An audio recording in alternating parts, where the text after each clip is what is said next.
If we allow a Republican to win the presidential election in 2024, they will give Vladimir Putin whatever he wants. Let's uncover the truth.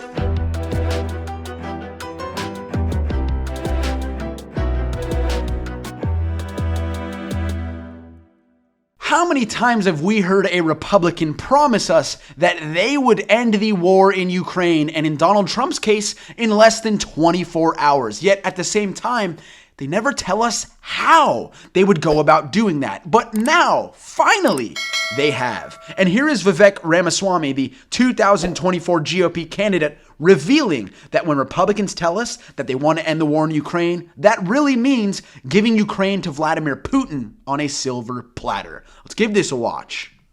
Let's talk about Ukraine. You said in a speech in New Hampshire on Friday that you would not spend another dime of American money on a war that does not affect our interests. You don't think the possibility of Russia taking over Ukraine is in our interest? I don't think that's a top foreign policy priority. But I did also in that same speech identify what is our top priority. I want to stick to this for a minute. Good journalism. You do not believe that Russia taking over Ukraine would be bad for our national interest? I do not think it is a top foreign policy priority for us. I don't think it is preferable for Russia to be able to invade a sovereign country that it's its neighbor and kill innocent people. The job of the U.S. president is to look after American interests. And what I think the number one threat to the U.S. military is right now, our top military threat, is the Sino-Russian alliance. I think that by fighting further in Russia, by further arming Ukraine, we are driving Russia into China's hands. And that Sino-Russian alliance is the top threat we faced. And what I've said is I would end this war in return for pulling Putin out of that treaty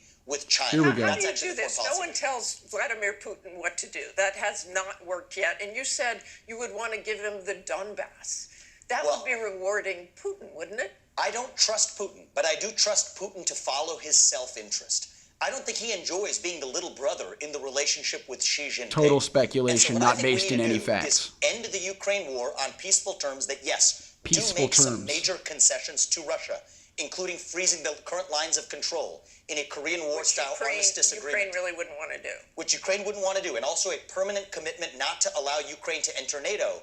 But in return, total surrender. Russia has to leave its treaty and its joint military agreement with China. That better advances American interests and actually further deters China from going after Taiwan, which I think is a much higher priority for the United States. That is totally the opposite. If we allow Russia to annex Ukraine, that tells China that it can annex Taiwan, and the U.S. isn't going to do anything about it.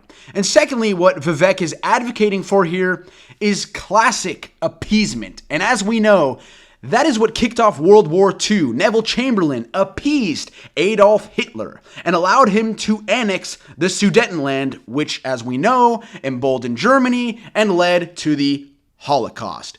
Terrible foreign policy from Vivek, but I think he's actually echoing what all of the other Republicans, maybe not the Mike Pences or the Larry Hogans, but Donald Trump and Ron DeSantis, the two people who are most likely to win. That is what they would do. They would give Ukraine to Russia, which would embolden Russia and would weaken America. Guys, here's the warning. Pay attention to it and do not allow a Republican to win the presidency.